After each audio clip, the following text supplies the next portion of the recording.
Hey guys, this is part 17 of the story. In this story, our favorite blonde is the wielder of Rinnegan, who also happens to be the 6th Path Sage's reincarnation. Don't forget to subscribe to the channel, like the video, and share with your friends. Now, let's begin.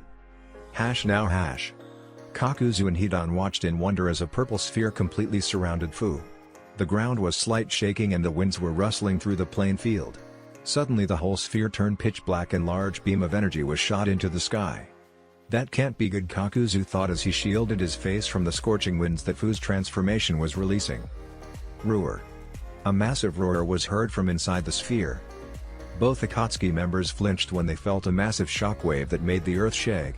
The black sphere started receding and Kakuzu could now see two glowing green eyes behind the small layer that was now the sphere. Boom. The black sphere suddenly exploded outwards, blasting everything away. Kakuzu and Hidan were blown away as a small crater formed from Fu's transformation. There, in the middle of the crater, was Fu, completely surrounded in a dark blue chakra cloak. She had 5 tails swinging wildly and wings protruded from her back. She was on all 4 like some hungry lion ready to pounce on his dinner. Around her blue shell was a protective layer of bones. The bones covered about half of her body. The bones were shaped like claws in her legs, and around her head was a white cranium with 2 massive horns. Even through her helmet, of sorts, the 2 green eyes remained glowing in the background and shining through the bone structure. "Fu, are you in there?" Chomei asked her host. Chomei wondered how did Fu manage to pull so much chakra from her since the seal was still intact. Roar. Fu roared at the 2 Akatsuki members who braced themselves for their upcoming doom. Kakuzu cursed Hidan for the 1000th time. He just had to kill and bring with him a person that the Jinchuriki seemed to like, and in such a condition. She's completely lost it, she isn't in control, Chomei thought as she wrestled through the seal for control. Fu was a wild gun at this point as she was nothing but instinct. Fu was nothing more than pure destruction, lusting for revenge against her 2 enemies. Things could go really bad from here, for either the Akatsuki members or anyone that stood in front of Fu using her version 2 cloak. Fu coiled herself and leapt forward at blinding speeds. Before Hidan could react, Fu leaned her head forward and completely pierced him with her 2 horns. 1 horn in each shoulder, pinning him to the ground. Hidan screamed and tried to get away, but he wasn't going anywhere soon.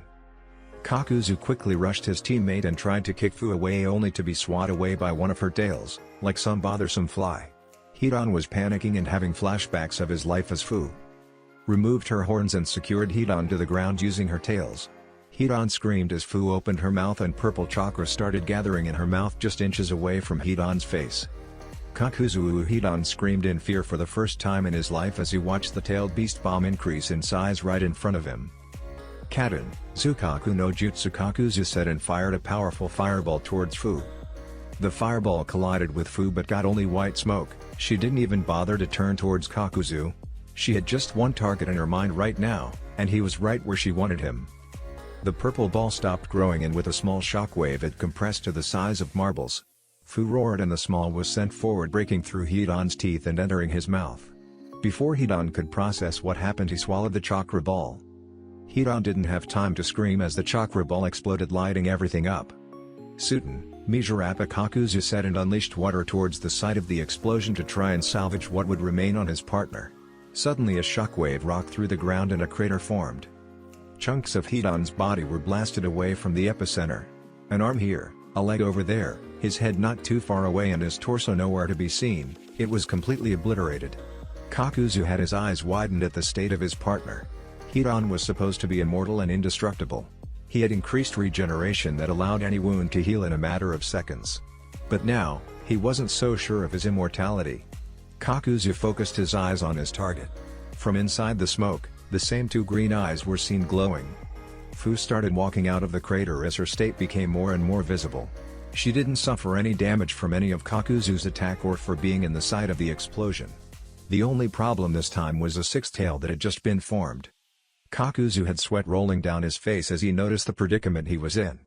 His partner had been obliterated and now he was facing a 6-tailed Jinchuriki who wasn't pleased with him. Even Kakuzu couldn't hope to withstand or even block a mildly powered tailed best bomb. Remain calm, you still have your 5 hearts, Kakuzu thought as he planned the best he could against his target, who right now didn't seem like some weak girl.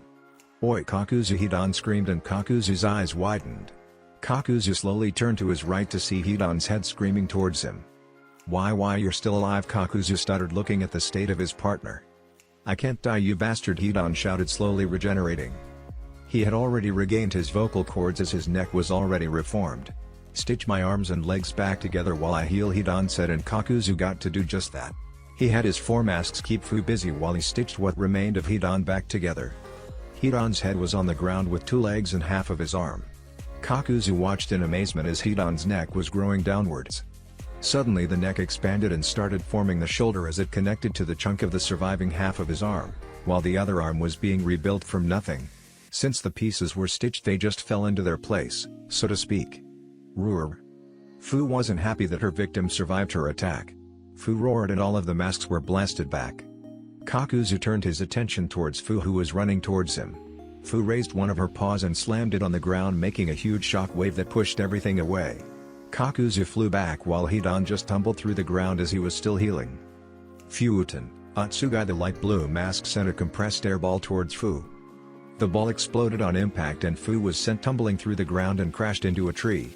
They were already out of the village since their fight began. Fu shook her head as she got up to see the grinning face of Hidan.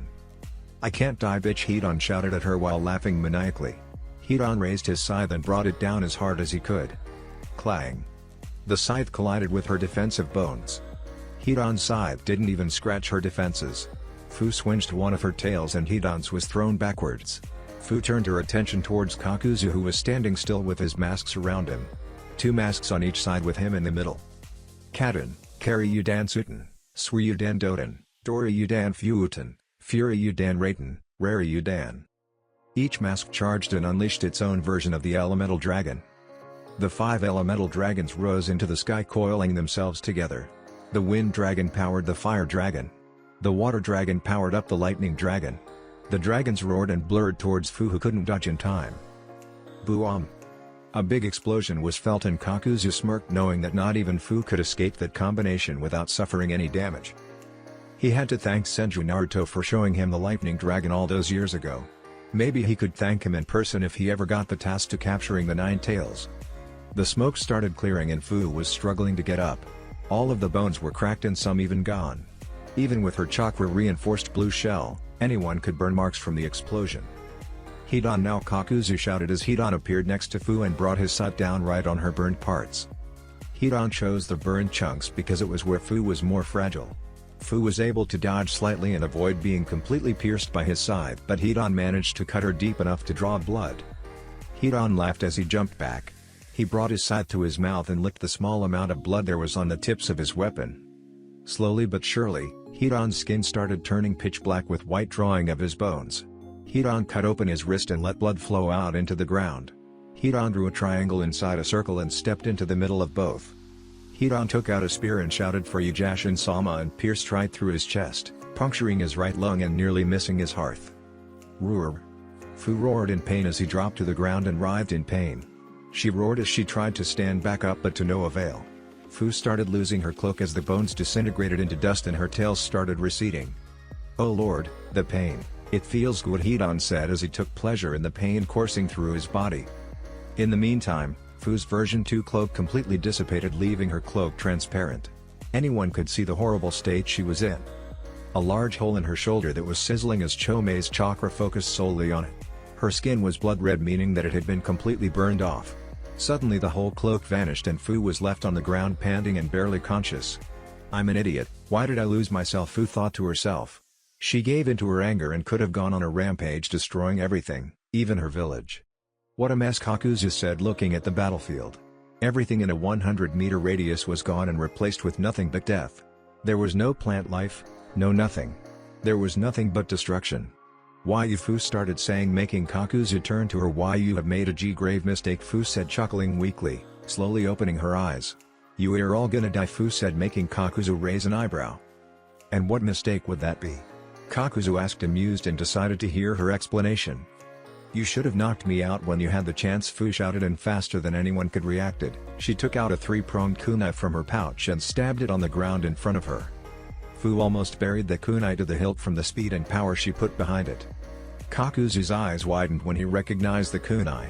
He was quickly brought out of his thoughts when the clearing was illuminated with a yellow flash. Once Kakuzu and Hidan regained their vision, Kakuzu's blood ran cold. Senju Naruto was standing in front of them, and by the look of his face, he was pissed. His blood-red eyes were glowing and the ground was shaking from his chakra pressure. Moments earlier with Naruto, Konoha's Academy. "Alright, quiet down," Iruka said to his class, who still continued to make noise. "I said settle down," Iruka yelled, and everyone quickly shut up and sat down. From the hall, Naruto chuckled inwards. It looked like Iruka still used his trademark jutsu. Now Iruka started seeing that the class had calmed down. Today is a very special day. Today we have 3 guests that will be available for question on their shinobi duties and how difficult mission are, Iruka said, and class started cheering that they wouldn't be listening to Iruka for once. "If you behave, they might show you a few tricks," Iruka said, and was amused by their reaction. Everyone was giddy to meet these shinobi that would be teaching them instead of learning history or math from Iruka. "Now without further ado, I introduce you Sarutobi Konohamaru," Iruka said, and Konohamaru puffed into existence in the middle of class, shocking all of the academy students, saying that he came from nowhere. "Konohamaru is a genin that graduated just last year and is already signing up for the next Chunin exams," Iruka said, and the class cheered. "Believe it," Konohamaru shouted, pumping his fist into the air.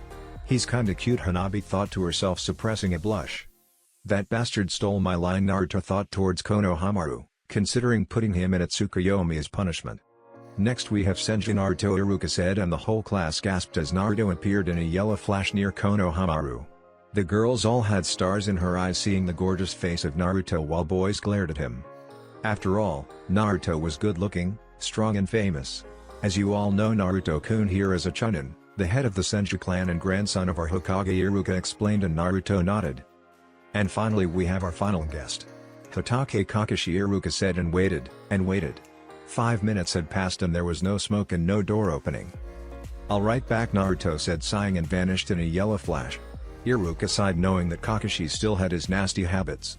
Not 1 minute later, Naruto arrived with Kakashi and completely wrapped with rope. "Naruto, was this necessary?" Kakashi asked as Naruto dropped him to the ground with a thumb sound. Yes, it was," Naruto said, nodding his head. "As I was saying, Hatake Kakashi, one of our best jounins. He is known as the Copy Ninja Kakashi, the man who knows over 1,000 jutsu," Iruka explained, and the class got giddy at such shinobi. Too bad neither of them knew that Naruto could defeat Kakashi with a flick of a finger. "Now, are there any questions?" Iruka asked, and the class exploded, much to Naruto's amusement. Alright, settle down. "Emi-chan, you go," Iruka said, and girl nodded in appreciation. Senju-sama, Emi started but got interrupted. "Just Naruto will do," Naruto said, and the girl shyly nodded. "Naruto-san, I heard you are quite strong, so why are still a Chunin?" Emi asked, and Iruka was admired as it was a pretty decent question. "It's simple really. There are 2 ways to be promoted to Jounin. You can either get a field promotion based on the reports of your performance, or you can take the Jounin exams. The reason I'm still a Chunin is because a few weeks ago I returned from a 3-year training trip," Naruto explained, and Emi nodded happily. "Next, Kimi-chan," Iruka said, and the boys groaned as Iruka was only picking girls. "Kakashi-san, how did you get that scar on your eye?" Kimi asked, and Naruto flinched as he knew the story behind that. Kakashi hummed as he closed his pervert book and gathered his thoughts. "It was the first mission after my promotion to Jounin. I got slashed by a sword and ended up blind on this eye," Kakashi explained, but Kimi got confused. "Blind? But your eye looks fine," Kimi said, and Kakashi shifted uncomfortably. "One of my teammates died on that mission. His name was Uchiha Obito. He sacrificed his life to save mine and gave me his eye as a gift," Kakashi said, sighing and activating his Sharingan for the whole class to see. "He gave me a Sharingan so he could see the world through my eyes," Kakashi stated. "He was a hero," Kimi said, and Kakashi happily nodded. "That is the way of the shinobi. Make no mistake," Kakashi started in a serious tone, "death is a constant. The only way to survive and be strong is to form bonds. Train and fight for those you hold dear and you will achieve power beyond your wildest dreams," Kakashi said, and Naruto nodded while Konohamaru was drawing blanks. "Alright," Iruka said, breaking everyone from the sour mood. "Next, Jiro-kun," Iruka said. Finally Jiro shouted, much to Erika's amusement. "Hey brat, how old are you?" Jiro blurted out towards Konohamaru. "Who are you calling a brat, brat?" Konohamaru asked, fuming. Yujiro replied, "You look weak. I bet I could take you on," Jiro replied, standing from his chair. "Bring it on," Konohamaru said as he placed his hands on a T formation ready to form shadow clones. Enough. Iruka stopped the growing argument and advanced towards another student.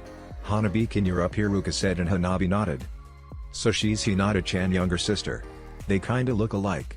Naruto thought to himself before Hanabi drew his attention. How is Hinata so strong? Hanabi asked, and the whole class went silent. Some students muttered around asking who this Hinata was. I don't intend to badmouth your father if I can call him that, Naruto started, and Hanabi flinched. The Juuken style you are learning never suited her. The Juuken style was built to work around a steady stance with quick counter-strikes. However, Hinata-chan is a water-natured user. She's supposed to flow and avoid her enemy like water finding its path. Naruto explained, and Hanabi listened. As such, Hinata-chan would never truly master the original Juuken. Your father never noticed this or just didn't want to see it, so he kept pushing her towards something she would never be able to achieve.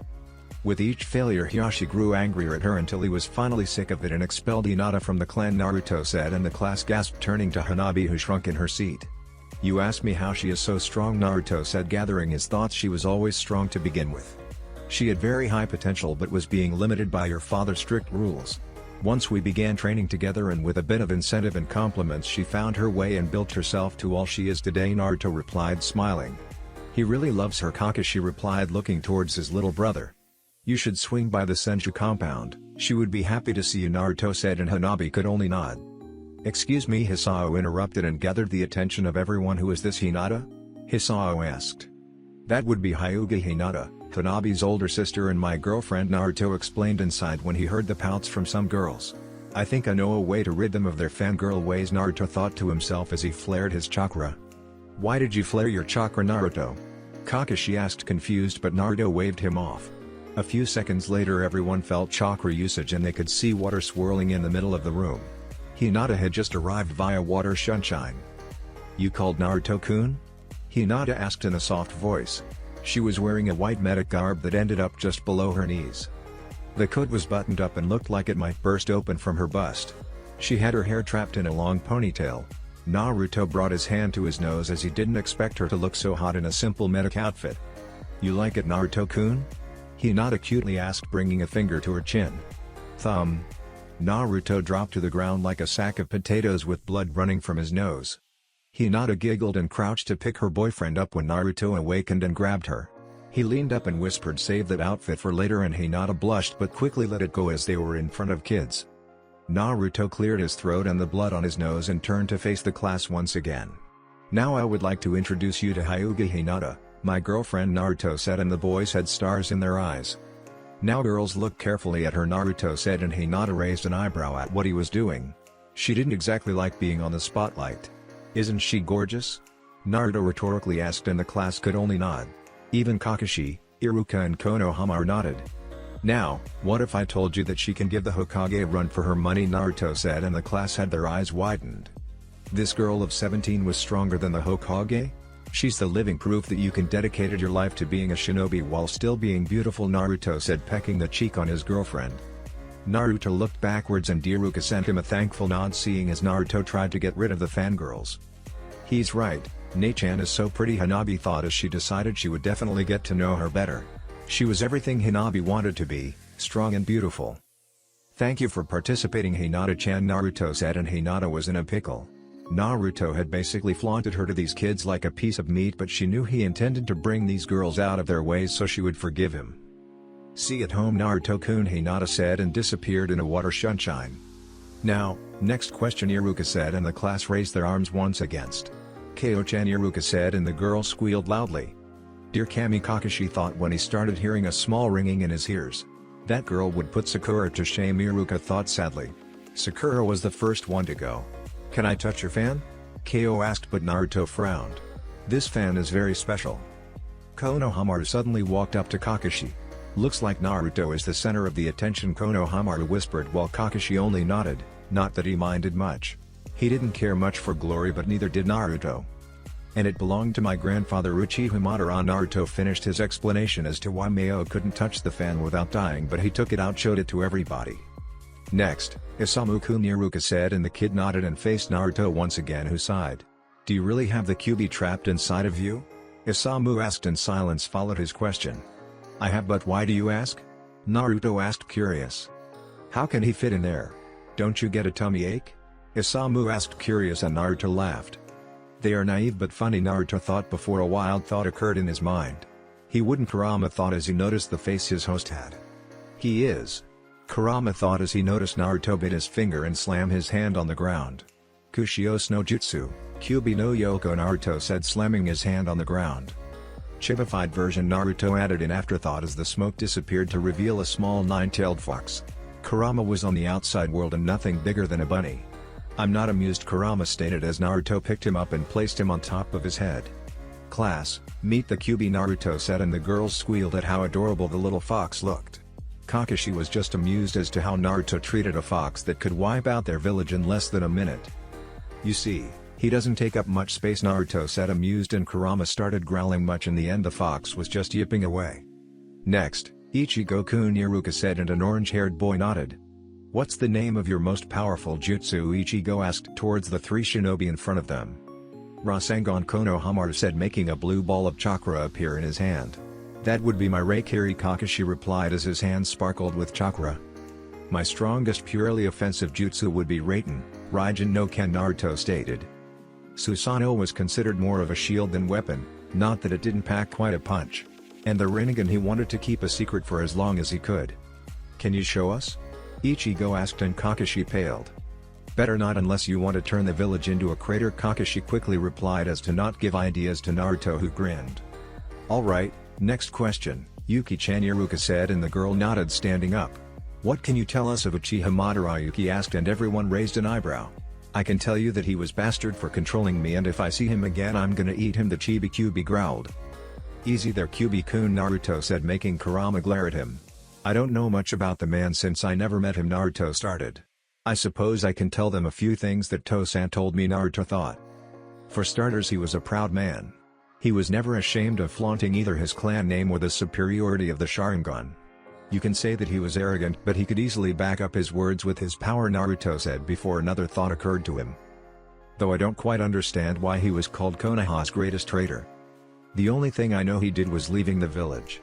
That hardly calls for such a title, Naruto said in afterthought, and everyone got thinking. Naruto had a point. Why Madara this great traitor when he simply left the village? Well, he did try to kill the Shodaime, Kakashi stated, and Naruto nodded. Although Orochimaru left the village and tried to kill the Sandaime. Oh please, Naruto said, waving his hand. Those two hated each other, but he would have never come through with it.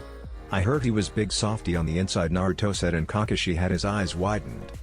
Uchiha fucking Madara a softy? Kakashi wondered in thought. If Madara was a softy, then what would Naruto call a hard ass? His name alone would bring fear to every nation, Kakashi thought, shaking his head. Have you ever wondered why those two never killed each other? Naruto rhetorically asked. They fought countless times as they grew up and old, and they never killed each other. That's because, even though they were enemies, they were like brothers. Neither of them would be able to actually land the finishing blow, Naruto explained, and Kakashi stared at him. Look at this way, Naruto started. Hashirama was one of the greatest medics alive. Don't you think he would be able to make sure he was dead during his final battle? He saw Madara on the ground and couldn't finish him off, Naruto explained. What more can I tell you? Naruto asked out loud before continuing. He loved his family very much, especially his little brother Uchiha Izuna, Naruto said, and the class and even Iruka listened. It wasn't every day you could hear so much about such old figure. Tosan, a 5-year blonde-haired kid, ran through the forest yelling to his father.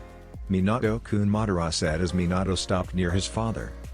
Come look quick, Minato said, and dragged an amused Madara after him. Once they stopped running, they were at the entrance of a forest. Look, Minato said, and took a deep breath and suddenly started running towards the tree.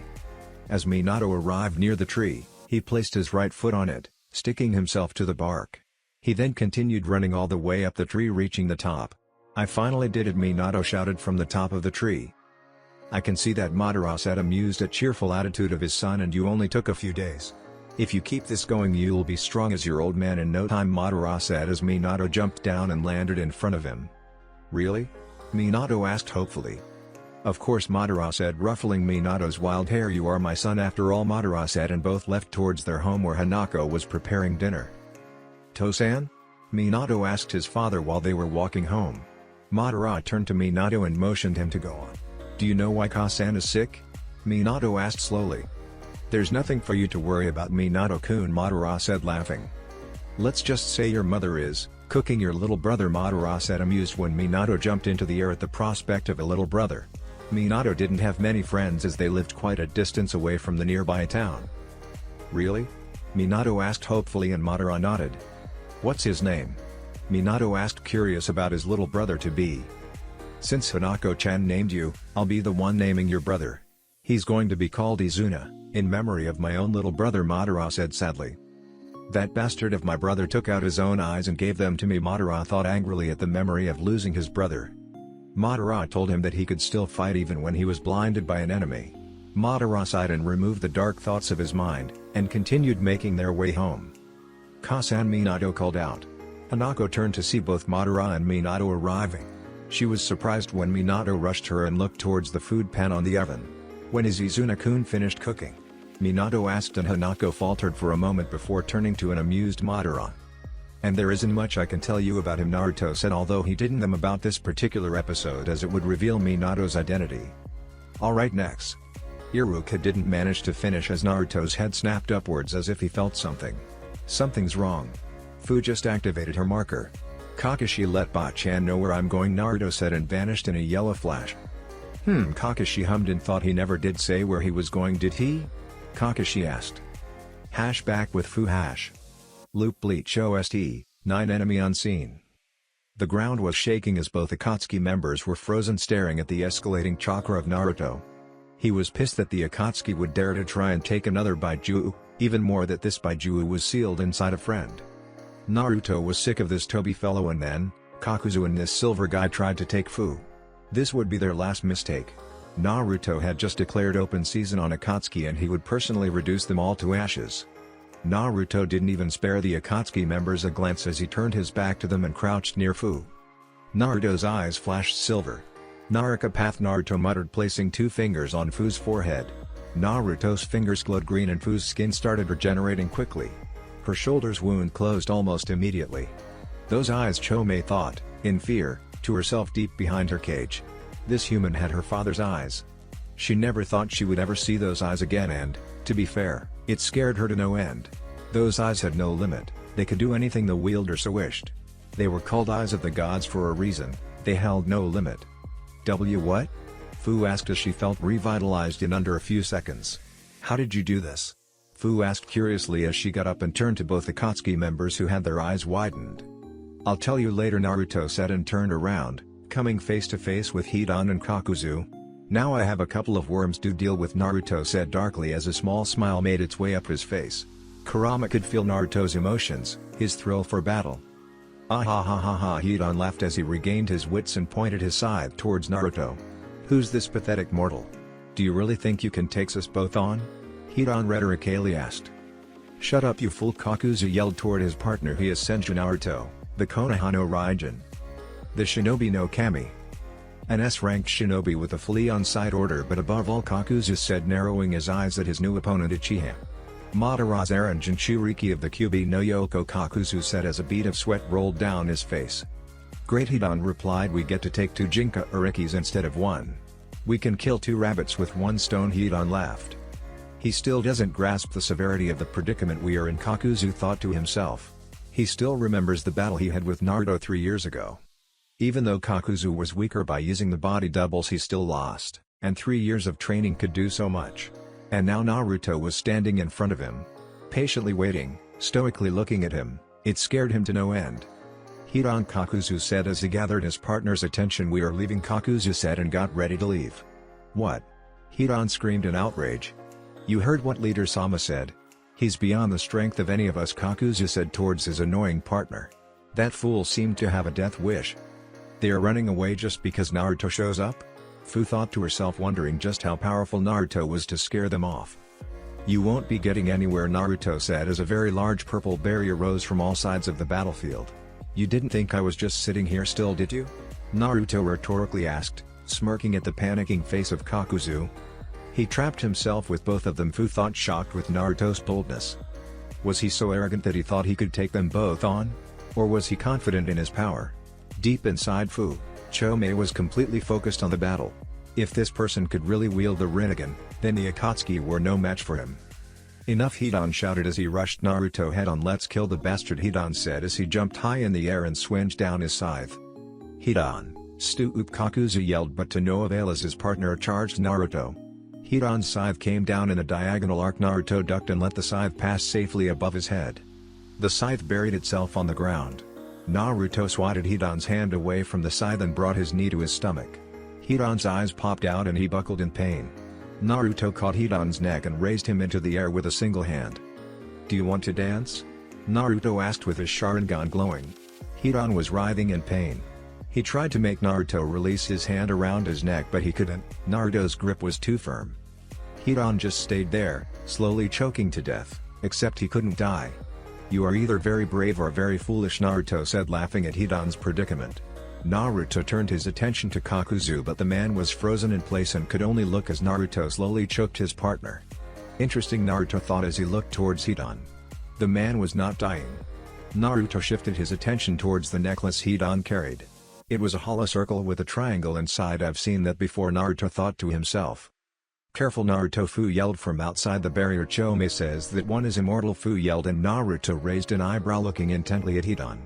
Naruto released Hidan and kicked him in the chest, sending him flying into Kakuzu. "Arg!" Hidan screamed in frustration as he crashed into Kakuzu. "I'm going to enjoy sacrificing you to Jashin-sama," Hidan yelled and turned to his teammate. "Get up, you pussy," Hidan said and brought Kakuzu from his thoughts. "Who are you calling that?" Kakuzu asked in a dangerous voice. "You," Hidan said, pointing at him. "You froze against some teenager," Hidan explained. "I froze?" Kakuzu thought to himself as made sure to never repeat the same mistake. "It won't happen again. We need to work together against him, otherwise we will both die," Kakuzu said, and Hidan laughed again, saying he couldn't die. "I remember now," Naruto thought as he was hit with a realization when Hidan said something about Jashin. Naruto read about people that prayed to this god Jashin, and, as long they gave him human tributes, this god would grant the humans immortality and advanced regeneration. "Turn him into ash and let's see him regenerate from that," Kurama suggested from inside Naruto's mind, which he agreed. "Either that or I could remove his soul," Naruto replied, which the fox also agreed. Naruto would use which one came first when the opportunity presented itself. Naruto bent slightly forward before he disappeared in a burst of speed. "Fast," Kakuzu thought as he brought both arms to his face in an X formation. Naruto's fist collided with Kakuzu's arms, but he was flinged back nonetheless. Naruto ducked under a horizontal swing from Hidan and channeled chakra into his wrist seal. Naruto's Chokudo puffed into existence. Naruto quickly grabbed the hilt and started channeling lightning chakra through it. Naruto did an upward slice and severed Hidan's scythe in half. The three-bladed scythe fell to the ground with Hidan only holding the now worthless metal staff. Naruto smirked as he used his Kamui and allowed a compressed wind ball to phase right through him and hit Hidan head-on. Hidan was blasted back while Naruto got away unscathed. Half a silver ribcage appeared around Naruto and a silver arm suddenly sprouted from that. Naruto's Susanoo quickly grabbed the light blue mask that sent the wind ball and crushed it into nothingness. The light blue mask fell to the ground in pieces while the black threads dissolved into nothing. "Damn it, he already got one of my hearts," Kakuzu thought to himself as his masks regrouped with him. "Doton, Tape-Chikyu," Naruto shouted, slamming his both hands on the ground. Devouring Earth, one of Hashirama's most powerful jutsu that he taught Naruto. The whole ground started shaking as the earth started breaking and twisting itself.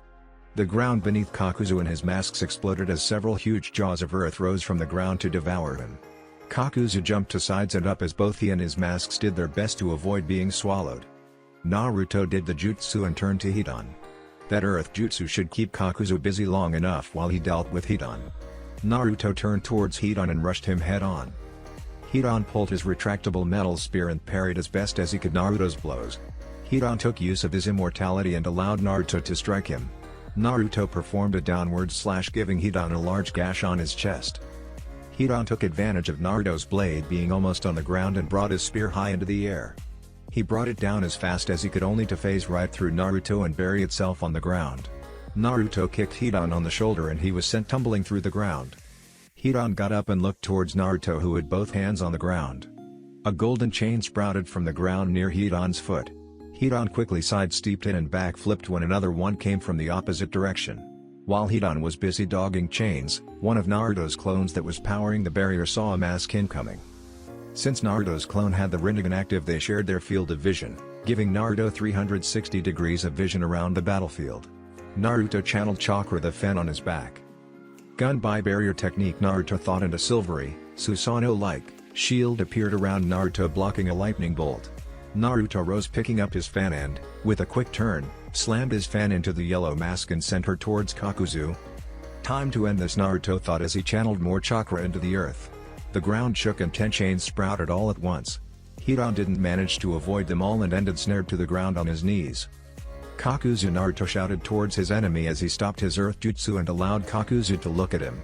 Look closely to your partner, Naruto said, and only raised his index finger into the air. Kaden, Naruto said as a small orange light sparkled at the tip of Naruto's finger. Orange chakra could be heard swirling around his finger and started forming some kind of small sphere.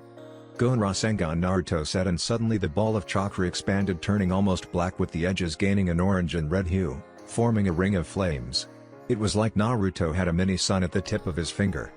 I won't get there in time, Kakuzu thought as Naruto slammed his fire Rasengan into Hidan, who was blasted back and rose into the sky in a maelstrom of fire.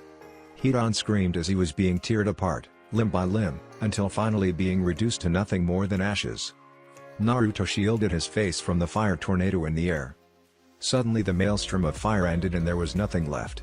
Kakuzu watched in fear as a few ashes floated away in the wind. There was nothing left of Hidan but ashes. He killed Hidan with a single jutsu, Kakuzu thought in fear. What monster had they unleashed? If you poke the dragon, Naruto started breaking Kakuzu from his thoughts. Be sure you can run away, Naruto said, smirking as he made his way towards Kakuzu, who braced himself. Enten, go Kamekiyaku, Naruto said, and unleashed a wave of pitch-black flames towards Kakuzu. Kakuzu knew very well that he couldn't block this jutsu and his only choice was to dodge. His masks flew high into the air as Kakuzu sunk into the ground. Kakuzu popped out from the ground as he tried to give Naruto an uppercut. Naruto backflipped and tried a horizontal swing towards Kakuzu's raising fist. Naruto was successful and cleaved 4 of his fingers.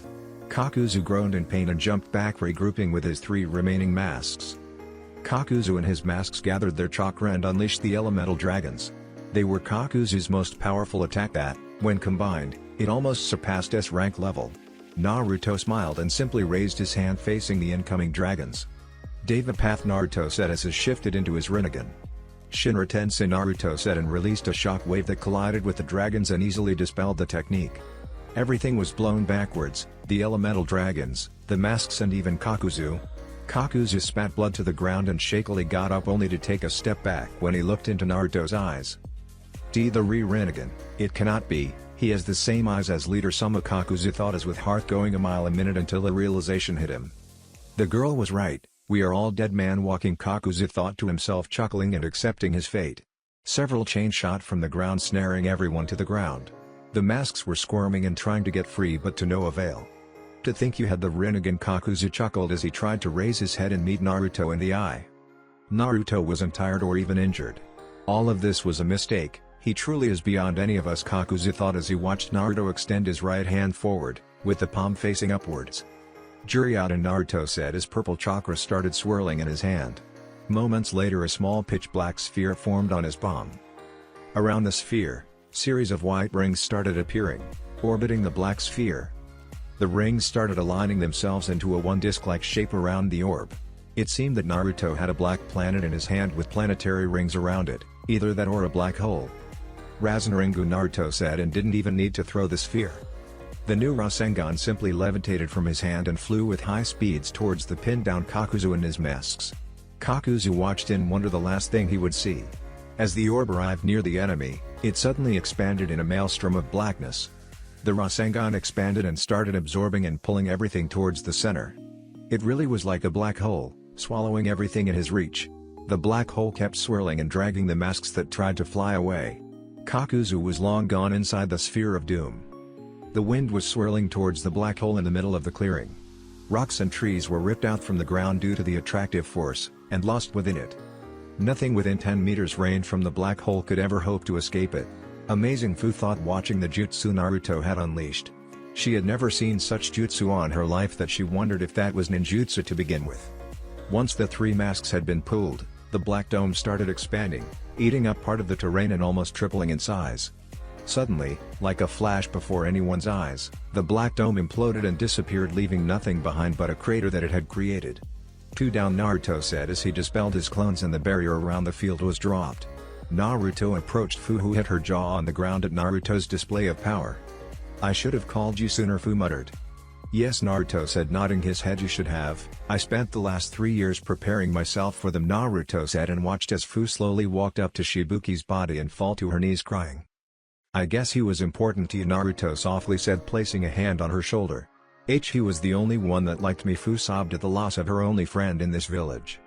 "What I'm about to do," Naruto said, making her face him to hear the seriousness of his voice. "Tell no one about it, understand?" Naruto asked, and Fu quickly nodded, not knowing what he was going to do. "Ram snake." Naruto made 2 hand seals before he closed his eyes and concentrated. "It can't be," Chomei thought in disbelief, from inside her host as she watched the events unfold. "Geto, Rintensen no Jutsu," Naruto said as he started emanating green light. Naruto placed his hand on Shibuki's chest and his body was covered in a green light from head to toe. A few seconds later, the green aura died down and Shibuki started to stir. Fu had her eyes widened when she noticed Shibuki opening his eyes. "He was dead, I'm sure of it," Fu thought to herself, helping Shibuki up and looking towards Naruto, who had opened his eyes to show his Rinnegan. "Fu-chan, do not underestimate the power of those eyes," Chomei warned from inside her host. "With the Rinnegan, Naruto can do anything he wishes. You are as close to a god as you will ever be," Chomei said, and Fu slowly nodded. "What happened?" Shibuki asked as he raised to his feet. "The last thing I remember was that silver-haired guy becoming all black and white," Shibuki explained and looked towards Fu, who was wiping away a few tears. "You were unconscious from the fight. I called Naruto to help, and once he defeated them he healed you," Fu explained discreetly, looking towards Naruto, who nodded. "Well then, you have my deepest thanks, Naruto-san. You not only saved my village but also Fu-chan," Shibuki said, giving a small bow as a thank you. "Take Fu and go rest. There is something I have to do first. I'll catch up with you later," Naruto said, and both Shibuki and Fu nodded and left towards the village. Once they were gone, Naruto walked to the middle of the battlefield and crouched near the fingers of Kakuzu that he had sliced earlier. In the middle of the fight, Kakuzu's ring started emanating chakra. It was strange for a ring to give off chakra. Naruto picked up the finger and slowly removed his ring. Naruto turned to ring and noticed the kanji for north in it. Not being someone to back down, Naruto placed the ring on his hand and his consciousness was immediately shifted to someplace else. Akatsuki hideout. All of the 8 members were gathered together as they waited for Kakuzu and Hidan to arrive with Fu, the Jinchuriki of the Nanabi. Kakuzu had sent a message saying that he found the Jinchuriki and that he would proceed with her capture. "What's the status of your searches?" Pain asked as they patiently waited for Kakuzu and Hidan to arrive at their location. "Yeah, we have located the Jinchuriki of the Rakubi, Utakata, I believe he's called," Datara said, and Pain nodded. "What about the Sanbi?" Pain asked. "According to my spies, Sasori started the Sanbi is hiding in the lakes around the islands of the Mist Village. If my information is right, after the Kyuubi Jinchuriki defeated Yagura, the Sanbi was released, but he didn't seal it," Sasori explained, and Pain narrowed his eyes. "You mean to tell me there is a Baiju out there without a host?" Pain asked, and Sasori nodded. "It could prove more difficult to subdue as Baiju's without host have full access to their abilities."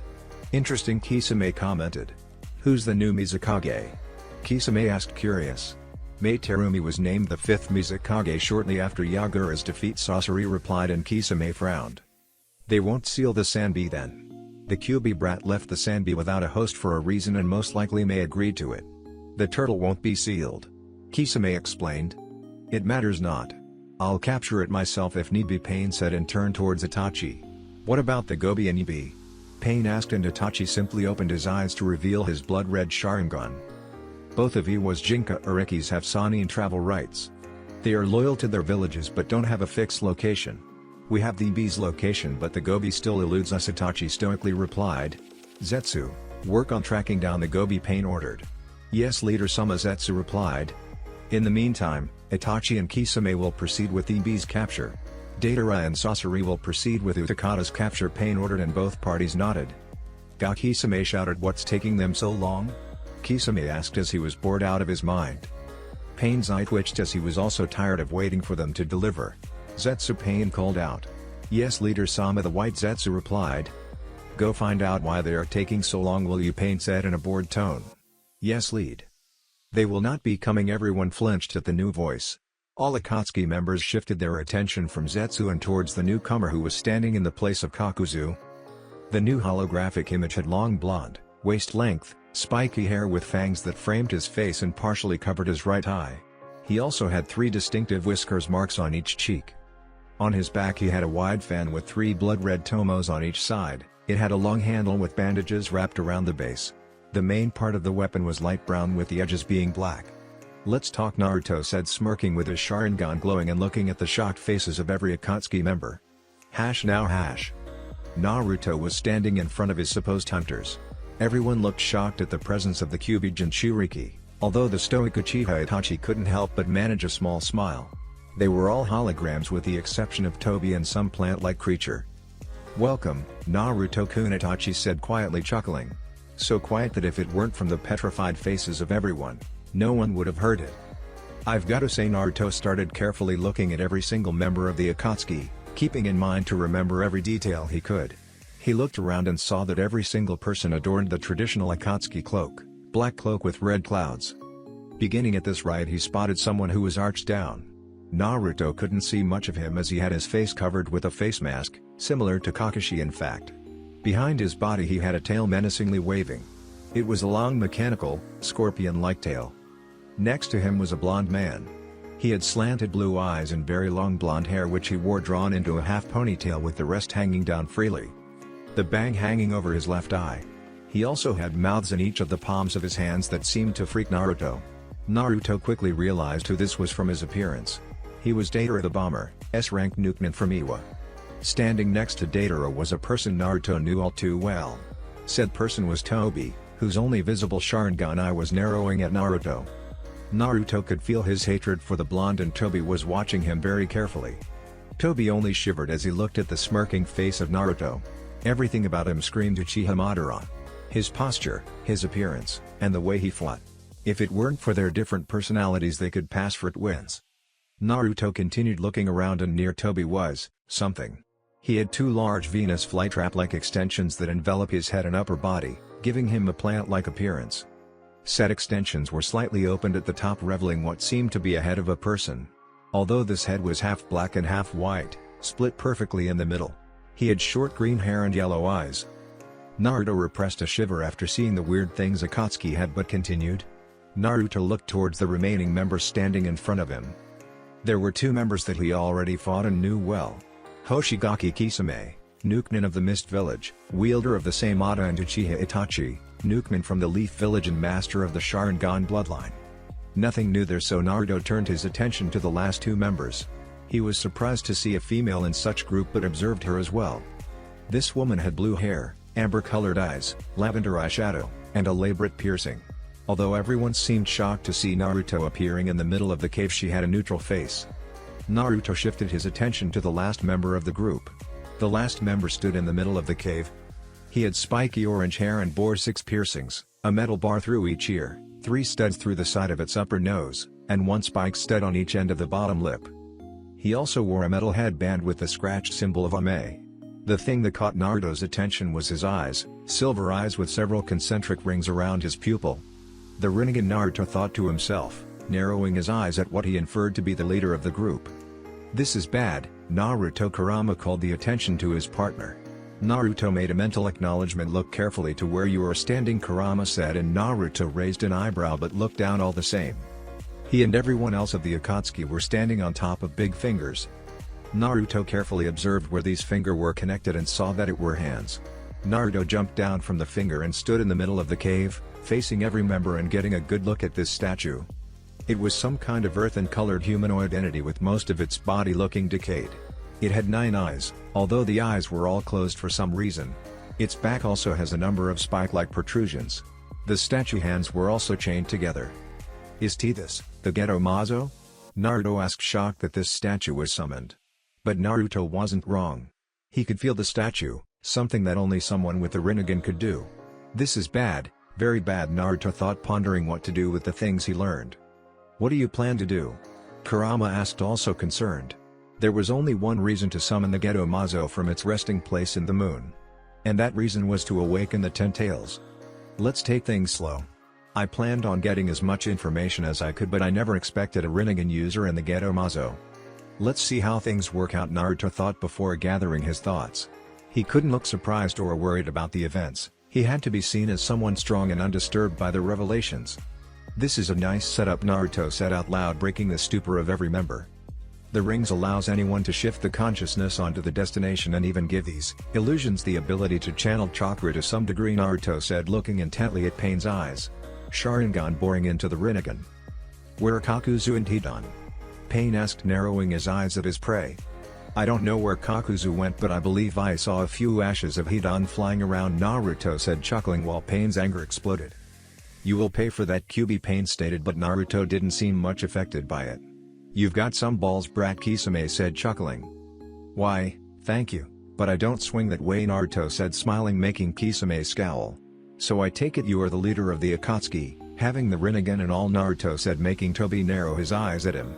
Very well, I shall indulge you. I'm the leader of the Akatsuki, I'm Pain, Pain stated. So you're a masochist?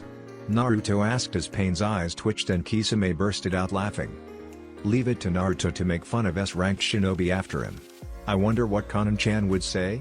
Naruto innocently asked, turning to the purple woman who flinched at the name. So I was right, Naruto thought to himself when he saw Konan flinch. He almost missed it, but his Sharingan caught it. How did you know? Kurama asked, curious about his conclusion. The Rinnegan doesn't simply drop from the sky. You remember Uro-sennin told me about the Rinnegan and the Almei orphans. There aren't many people who fit the description of Yahiko and Konan, and for two of them to be in the same room, and with one of them having the Rinnegan, I took a shot, Naruto explained, and Kurama chuckled. The brat was clever. So I was right about you being Konan, Naruto said as Konan narrowed her eyes at him. Jiraiya said that you died along with your friends, Naruto said. Jiraiya-sensei knows nothing, Konan neutrally replied, but Naruto shrugged his shoulders. And you, Naruto said, turning to Pain, you are disgusting. To think you would drop so low to use your own friends as paths, Nagato, Naruto said, and Nagato's eyes widened. This is bad, Tobi thought to himself. Nagato should have dropped the meeting the moment the QB brat appeared as to keep secret everyone's identities, but now was too late. Behind that goofy attitude of yours lies a very bright mind. You are much smarter than you let on, Pain stated, getting a smirk in return. Deception is the way of ninja after all, although you seem to have the wrong thoughts. Naruto started. You think that this is a story where the bad guys are all powerful and know everything while the hero knows nothing and struggles to victory, Naruto said, laughing. No, Naruto said in just above a whisper, in this story, I'm the villain, Naruto said, laughing as his Sharingan glowed a menacing red. Your plan will never work. From the moment you left me alone to train, you cemented your defeat, Naruto said, smirking and releasing killing intent. No one can stand to the power of a god, Pain stoically said. Was I like this? Going on about being God Almighty? Naruto thought to himself as Kurama only nodded. Even gods die, Naruto said.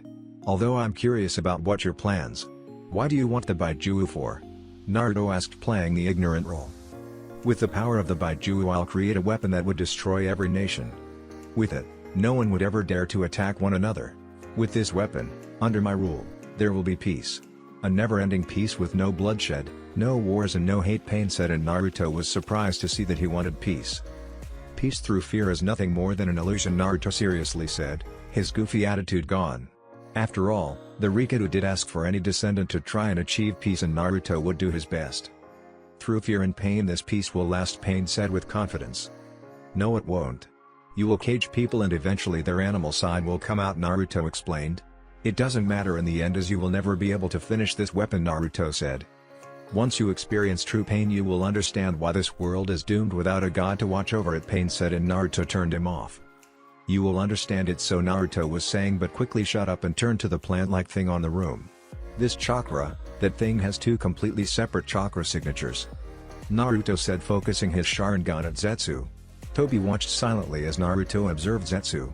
Tobi could see Naruto's eyes glowing and he concentrated on the plant-like creature. Your chakra feels familiar, Naruto said towards Zetsu, who remained silent. Both of them, Naruto said, and Zetsu was surprised. Who are you? Naruto asked. I'm the white Zetsu and I'm the black Zetsu, Zetsu replied, and Tobi turned surprised towards his pet. Why did you answer him? Tobi curiously asked. I find myself in a pickle. The white Zetsu started. Madara-sama created me and, as such, I'm obligated to answer to him and his blood. On the other hand, he told me to obey you, so, Can you understand my situation? The white Zetsu asked, completely unaware of the different reactions he got. Conan was right, he isn't Madara, Pain thought to himself, narrowing his eyes at Toby. Interesting, Naruto said as Toby narrowed his eyes towards Naruto. I know now why you feel so familiar. Your black half, your chakra is very similar to mine. If I had to guess, I would say that you are some clone of Uchiha Madara himself, Naruto stated, and Toby had his eyes widened. Sensors were a real pain in the ass. Yes, Zetsu was replying but didn't get to finish as Toby used his Kamui and warped him away into his dimension. I look forward to talking to him again, Naruto replied, and Toby was furious. Zetsu was supposed to be his most loyal pet, and now he found out that Zetsu was primarily allied to Madara. It looked like that Madara and any descendants' orders took priority over Toby's. Another thorn on my end, I might have to call him back sooner than I thought, Toby thought to himself. Is it not strange? Naruto asked, but Toby got confused how easily loyalties can change, Naruto said, chuckling. Toby, where are you hiding, Sasuke? Naruto asked, and Itachi's head snapped towards Toby that he almost broke his neck. Itachi still thought that Sasuke was behind bars at Konoha. It appears that the Hokage kept things hidden better than he thought. Eyes like his are rare, but what is it you expect to achieve here? Toby asked. Nothing much, Naruto said, shrugging his shoulders, just to show you that no matter how much you try, how harder you try, you will fail, Naruto said, smirking. Big words for a 17 brat, Toby asked. You forget that I just decimated 2 of your members. Besides, I'm not alone, Naruto said. Ah yes, Hyuga Hinata, Toby said, and Naruto narrowed his eyes at his tone. It would be a shame if something were to happen to her, Toby playfully said. Don't let him get under your skin, Kurama said, and Naruto nodded, knowing it was very true. You won't do anything to her, Naruto simply said, and Toby raised an eyebrow. And I know this because you are a coward, Toby. You would never dare to face me, and you know it very well. You hide behind that mask of yours, telling the world you're my grandfather Uchiha Madara when you clearly don't have the power to back it up, Naruto said, and everyone member turned to Toby. You are just some Uchiha with a Mangekyo and delusions of grandeur. Take those eyes away and what are you? Naruto rhetorically asked. Some loser who couldn't handle it back in the leaf and wants to prove the world he's something, Naruto stated to the fuming Toby. You had to resort to controlling the Kyuubi to attack Konoha, and even then, my father managed to seal the Kyuubi and defeat you. Not even with the power of the strongest of the tailed beasts did you manage to defeat my father, Naruto said, and he could feel Toby's anger and chakra just coming out of every pore. What happened? Naruto rhetorically asked. Did you want to be Hokage but my father beat you to it? Was that it? Naruto asked, and Toby was already thinking of swirling away towards Konoha and start a massacre. Or you couldn't get it up in the bedroom and needed a boost of morale? Naruto asked, and Kisame bit back a laugh as he thought it wouldn't be good to him if he laughed at his true leader. I will find who you are eventually, and when that day comes, you will end at the tip of my blade, Naruto said as his Sharingan swirled into his Mangekyo. You don't know who you are messing with, Naruto, Toby stated, saying his name with as much venom as he could. I'm going to enjoy making Hinata my personal slave when I'm done with you, Toby said, chuckling evilly. Let me at him, I'll slaughter him for insulting your mate, Kurama yelled from inside Naruto. What did you say about not letting him get into our skin? Relax, Naruto said as his whiskers returned to normal from the sudden chakra surge. Who said I'll be waiting for you? Naruto quickly replied with a smile, throwing Toby off for a moment. Anyone else would just wait and train until the moment this group chose to come after them, but you're wrong, Naruto said, looking Toby dead in the eyes. In this story, I'm the hunter and you are simply my prey, Naruto said with a twisted smile that sent shivers to everyone. And like any good hunter, I enjoy a good chase. I'm going to hunt the Akatsuki down, one by one, and when I'm finished with everyone else, I'll be coming for you, Toby, Naruto said, smirking. You shouldn't underestimate us, Nagato said. The rest of the group was rather quiet and could only watch as their target threatened them with death. You may call it arrogance, but I'm not underestimating any one of you, Naruto said before he started pointing and going through each member of the group. Sasori of the Red Sands, destroy his puppets and he becomes nothing more than a jounin. Datara from Iwa, low S-class nukenin, known for using clay explosives as long-range attacks. My Kamui makes him useless against someone like me. Naruto started as he turned to the remaining members.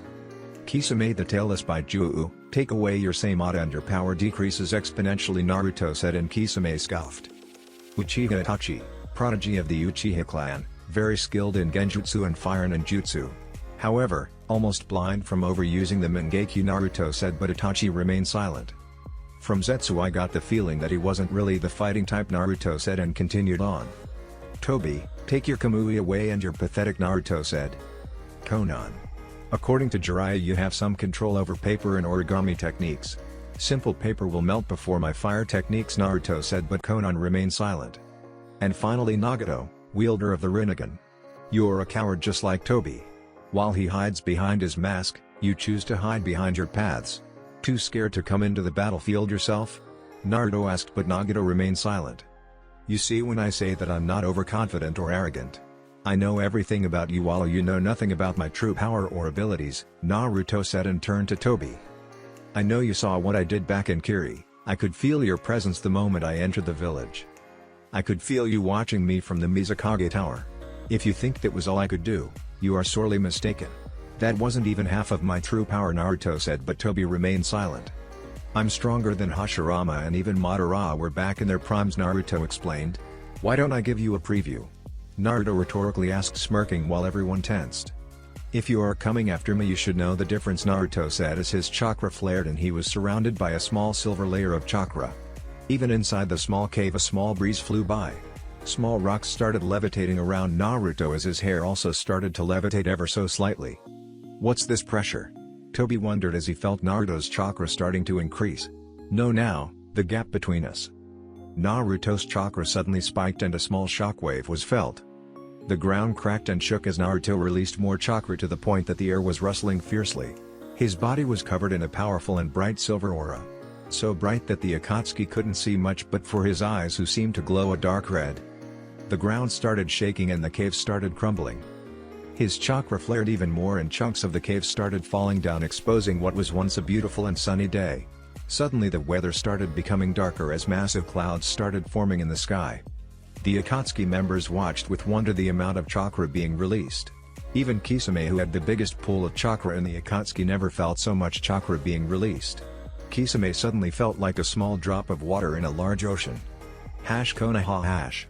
Hinata was patching up again and who sprained his ankle while training with his team. Just keep your weight off this foot for a couple days and you will find, Hinata replied, and Genin thanked her. Hinata was filling the report when she felt an ominous presence wash over her. This chakra, Hinata muttered to herself. It's Naruto-kun's chakra, but it isn't coming from the academy, Hinata said to herself and was about to drop her coat when an Anbu suddenly appeared. Hinata-san, Hokage-sama has summoned the dragons, the Anbu said, and Hinata instantly shunshined to the Hokage's office, ready to deploy. Back with Akatsuki hash. Naruto took one step forward and the ground cracked. The sky sparkled with thunders upon thunders that lit up the darkened cave.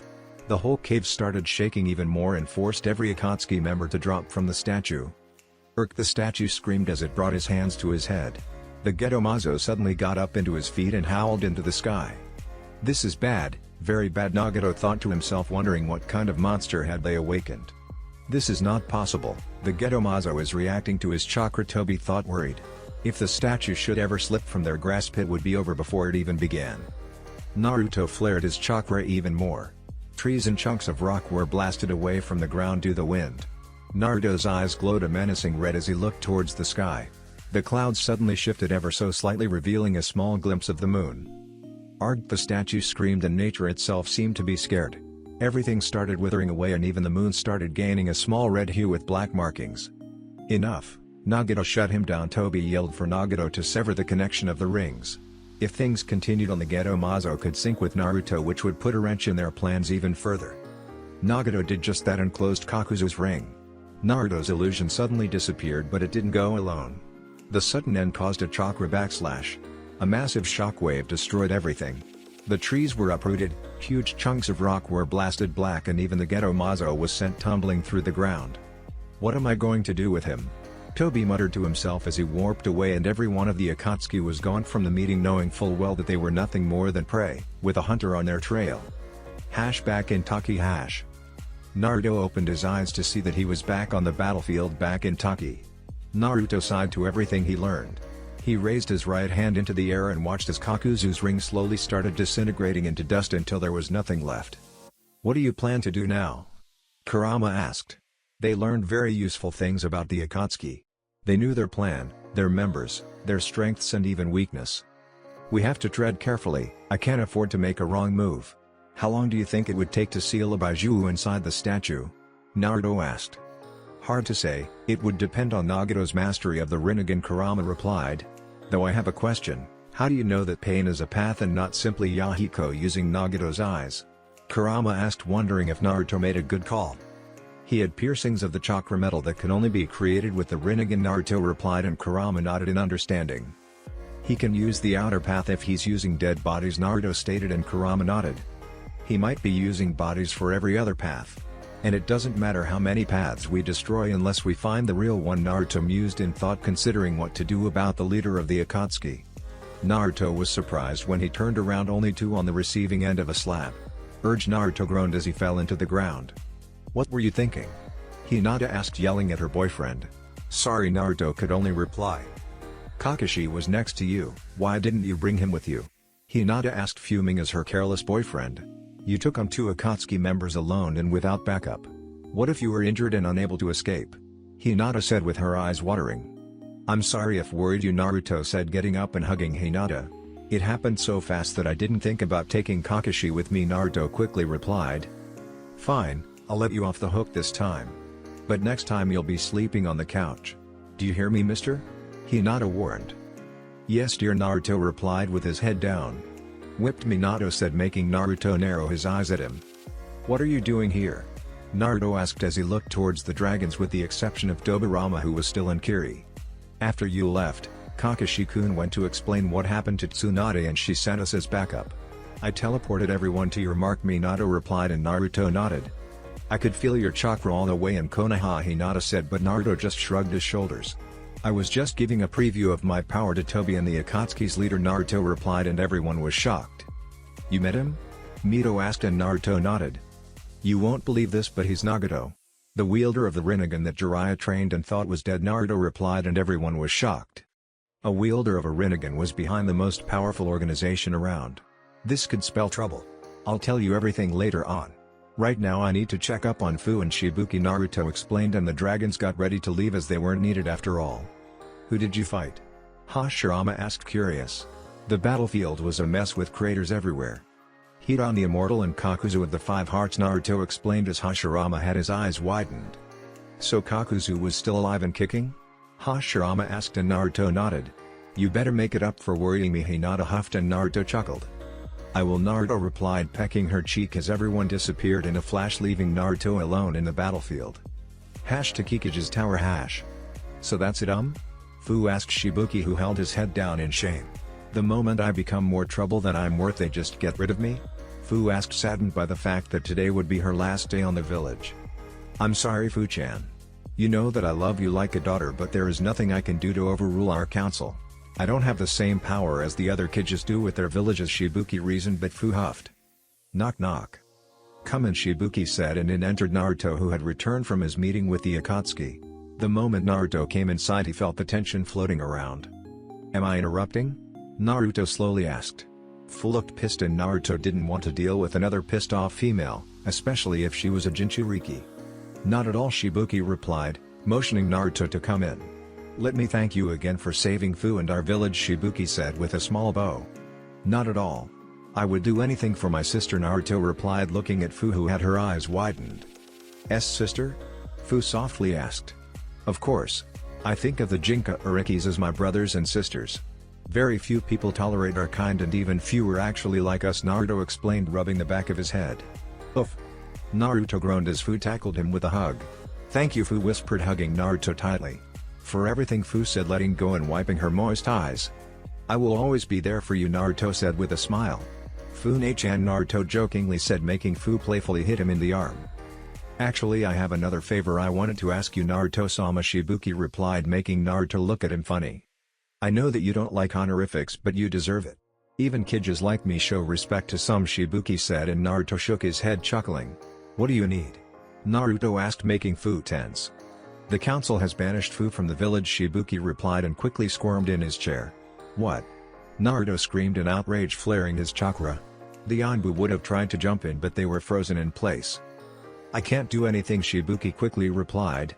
In the midst of the battle, they assumed I died battling that immortal fellow, Shibuki replied, and Fu flinched at the mention of his death. Very few people in this village like Fu. In fact, if it wasn't for me, she would have been long gone by now, Shibuki sadly said.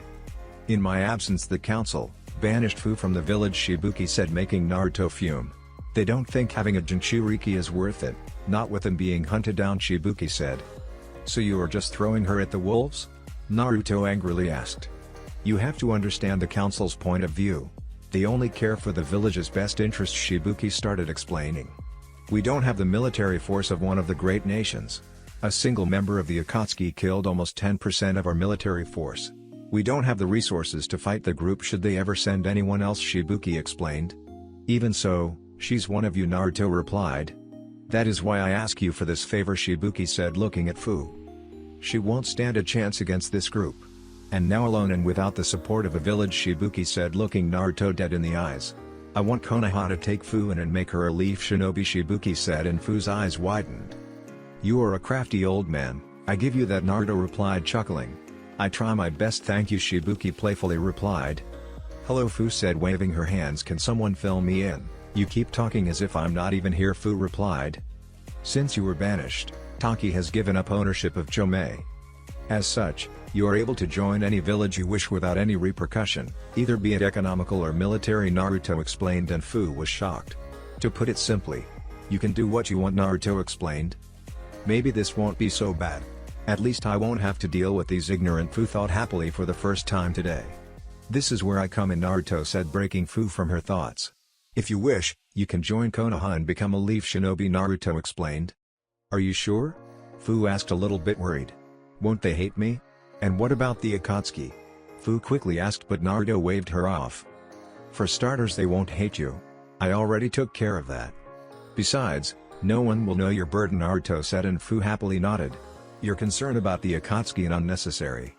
Konoha already has 2 Jinchurikis, me and Gaara. They will make their move on us eventually. And finally, you have friends there. You have me, Hinata-chan, Gaara, and I believe you remember Shino, Naruto said, taping his chin, and Fu quickly nodded. So, will you come with me, Naruto asked. Just like that? Don't you have to ask your Hokage? Fu asked, concerned about the politics. One thing at the time. I'll take you to live with me at the Senju compound, Naruto asked, and Fu nodded. Unless of course, you prefer the Aburame compound? Naruto teased. I idiot, Fu said, smacking his head and quickly turning away to hide her blush. It's settled, Shibuki said, rising from his chair. I know you will be happy in Konoha, and I'm sorry for this, Shibuki said, kissing her forehead. Promise to keep in touch, alright? Shibuki asked, and Fu nodded. Goodbye, Fu asked as Naruto placed a hand on her shoulder and both of them disappeared in a swirl. Hokage's office. Hey Ba-chan, Naruto said as he suddenly appeared in the middle of her office. Tsunade looked up from her paperwork to see Naruto waving and some green-haired girl next to him. Oorah! Shvived, Naruto thought as his partial Susanoo flared into existence. Fu quickly hid behind Naruto as the Hokage charged her fist. Crack! Naruto's partial Susanoo cracked as Tsunade's fist smashed into it. What are you doing, you crazy woman? Naruto yelled. What were you thinking, fighting 2 Akatsuki members alone? Tsunade said, angry. Naruto groaned as he already had this talk before. At least Hinata didn't empower her slap with chakra. Hinata already said that me. I'm sorry about going alone, Naruto said, and Tsunade nodded, sitting back down. Oh, welcome to Konoha. Who are you again? Tsunade sweetly asked towards Fu, whose eyes were bulging out. Crazy old woman, Naruto thought to himself, dropping his shield. I'm Fu slowly said, not wanting to be on the receiving end of that punch. She's the Jinchuriki of the Nanabi, Naruto explained, and Tsunade raised an eyebrow. Taki decided to banish her as they didn't want to be on the Akatsuki's radar. I offered her the choice of coming to live here in Konoha, Naruto said. You can't just offer things like that without consulting me first, Tsunade said, sighing, and Fu became nervous. You aren't Hokage yet, Tsunade said, chuckling. This is a sensitive matter, so I'll take this up with the council, Tsunade explained, and Naruto nodded. I'll drop her off at the Senju compound while you summon the council, Naruto said, and Tsunade nodded, summoning an Anbu. Council room, 1 hour later. What are we waiting for? Hiyashi asked as he was tired of sitting down waiting for something to happen. This is a sensitive matter, for we must wait for the whole council to be gathered. Naru-chan should be arriving soon, Tsunade said, and speak of the devil, Naruto swirled into existence. Sorry I'm late, Naruto said as he sat down at the Senju clan chair. Now that we are all here, the meeting may begin, Tsunade said as everyone focused on her.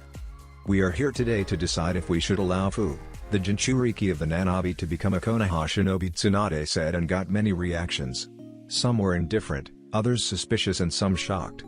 I believe that the Nanabi belongs to Takigakure, Shikaku said with his eyes wide open. As of today that is no longer true, Tsunade said, and Shikaku raised an eyebrow. Taki has decided to banish Fu from their village due to the Akatsuki hunting them down, Tsunade explained and motioned Naruto to explain. 2 members of the Akatsuki tried to capture Fu today. Hidan the Immortal and Kakuzu of the 5 Hearts.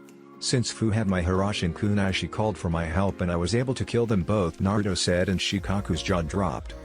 You took on 2 S-rank shinobi and won? Shikaku asked in disbelief. Naruto simply nodded. Troublesome, Shikaku muttered beneath his breath. The council decided that having a Jinchuriki was more trouble than worth and simply discarded her, Tsunade stated. By being banished, Taki has forfeited the ownership of the Nanabi, leaving her free, so to speak, Homura said, and Naruto gritted his teeth. He never liked when they talked as if they own the Baijuas like pets. Is she trustworthy? Koharu asked, suspicious of said girl. She suffered the same treatment as any other Jinchuriki. She was never liked in her village. I believe this is place where she can create roots, Naruto explained, getting a few nods in return. All in favor in Fu joining our ranks? Tsunade asked, and the response was unanimous. Then this settles it.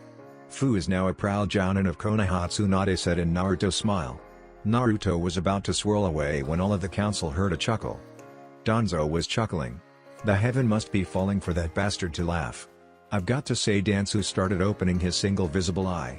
I may not agree with your methods or ideals, but I cannot refute your results, Naruto, Danzo said, looking straight towards Naruto. What's that supposed to mean, Danzo? Naruto asked, narrowing his eyes at the old bandaged man. Exactly that. Since you showed yourself to the world, you brought Konoha to new heights that it never had been since the founding of Konoha. Danzo started gathering the attention of the whole council. You placed the sand in their place when you alone killed 1/5 of their army, including their Kazekage. The result was a completely loyal Ichibi Jinchuriki, Danzo said.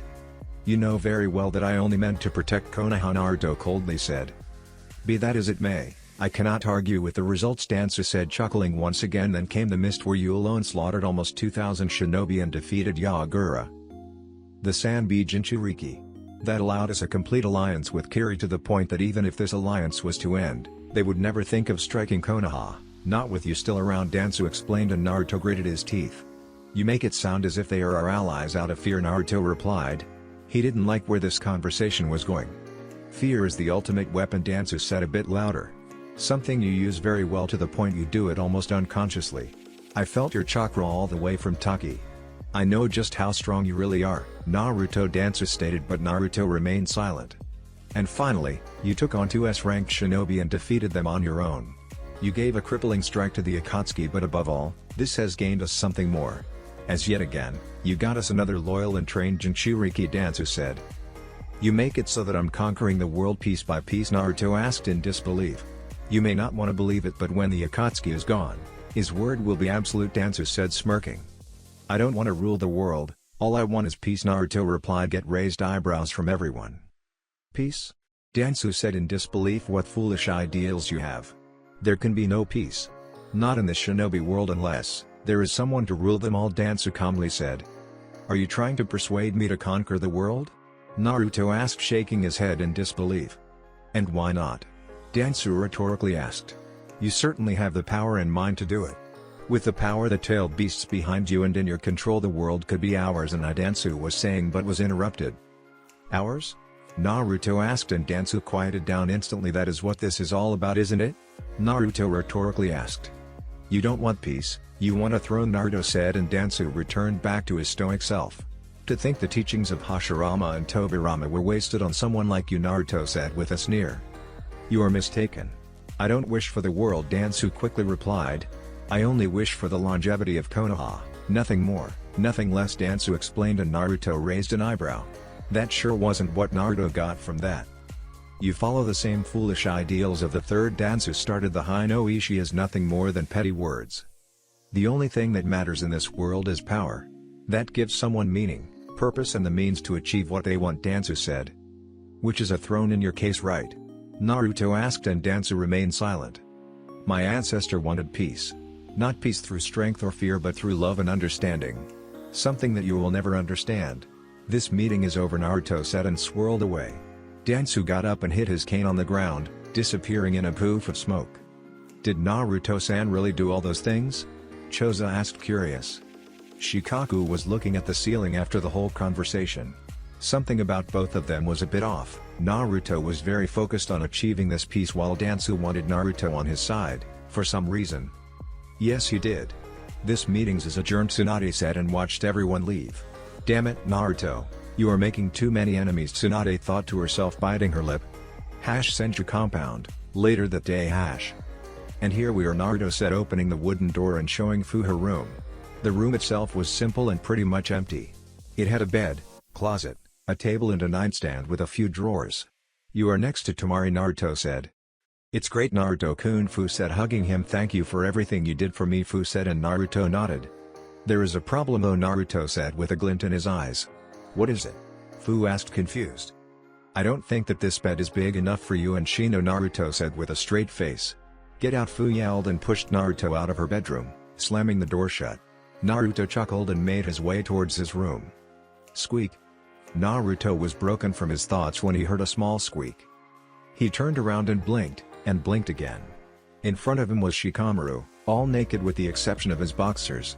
He was carrying his clothes and sandals, but the thing that caught Naruto's attention was a small black belt on his neck, a leash. "You saw nothing," Shikamaru said, glaring at Naruto. "Kinky," Naruto said with an amused smile as he watched Shikamaru shunshine away from his compound. "Naruto-kun."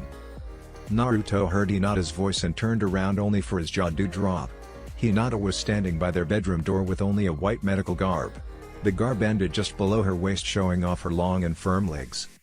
The garb was slightly opened in her chest area, revealing her cleavage. "You coming?" Hinata asked in her best bedroom voice.